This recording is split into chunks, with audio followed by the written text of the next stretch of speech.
Ayan, sa mga nagtatanong kung paano magpalit at mag-save ng kit sa mga pads at volume, kaya ituturo ko sa inyo. Una, punta tayo dito, click niyo yung voice. Tapos, paluin nyo lang yung pads na gusto nyo palitan ng kit. Ayan, nakikita nyo, di ba may mga number siya?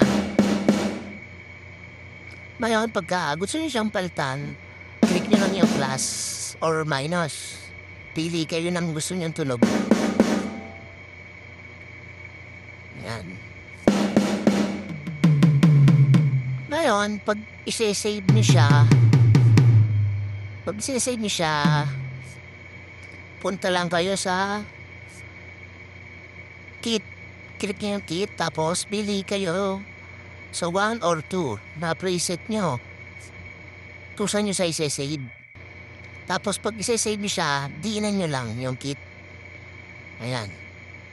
Diinan nyo hanggang mawala yung nagbiblink. Yan, ibig sabihin, naka-save na yon. Ngayon, pag gusto niyo naman yung volume, click niyo uli yung voice, tapos punta kayo sa menu. Ayan. Paluin niyo yung bawat pads, tapos volume, minus, tsaka plus lang. Kung gano'ng gusto nyo kalakas. Tapos pag isi-save nyo, ganun ulit. Didiinan nyo lang siya. Yan, pili kayo kung anong set ulit. Tapos diinan nyo. Pag nawala yung link, dapat mawala yung link. Ayun, nakasave na siya. Yun. Ayan, sa may gusto nito, nasa Yellow Basket.